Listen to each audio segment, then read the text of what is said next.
All new on Rush Hour, a suspended FBI agent is speaking out after he says he was removed from his position for being a whistleblower.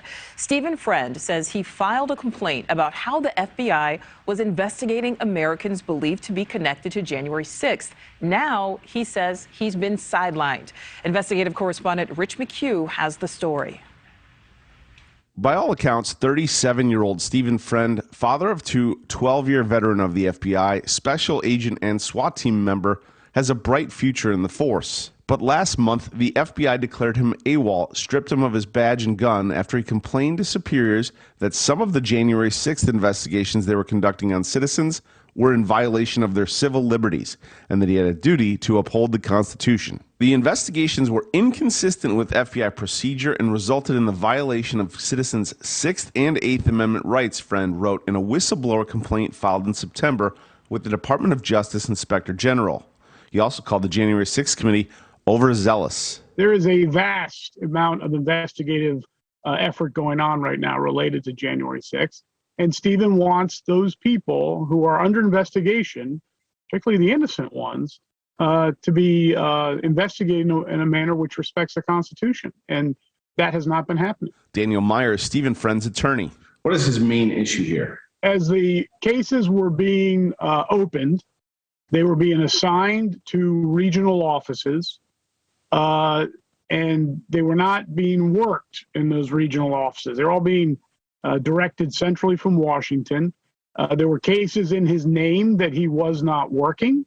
So that leads to problems of accountability. This investigative misconduct is impacting people's civil liberties. They're being subject to search warrants that are unlawful.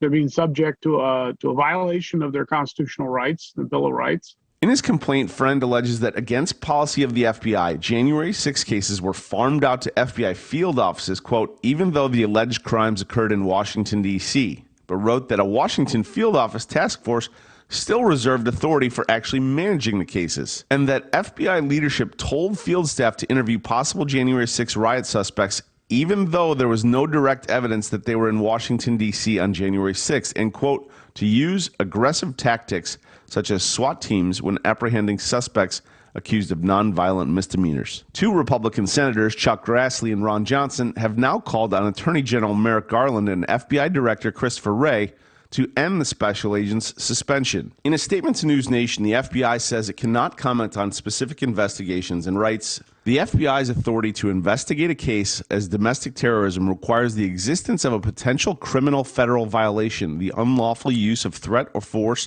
or violence, and ideological motivation of any type. We do not investigate ideology. The FBI investigates individuals who commit or intend to commit violence and other criminal activity that constitutes a federal crime or poses a threat to national security. We are committed to upholding the constitutional rights of all Americans and will never open an investigation based solely on First Amendment activity. What is a proper outcome for Mr. Friend here? What's the best way forward? What does he want? The director of the FBI needs to freeze everything. We should put him back to work. I mean, he's a special agent. He should be doing the work of the American people. And then the director should let the probes by the Justice Department IG and the special counsel go forward. They should be given unfettered access to Bureau information. He should call off his agency attorneys from any attempts to impede access to evidence about what has happened. And they should come to a ground truth about what has been going on here. For NewsNation, Rich McHugh. Thank you for watching. Go to newsnationnow.com to find NewsNation on your television provider. And don't forget to click the red subscribe button below to get more of NewsNation's fact-driven, unbiased coverage.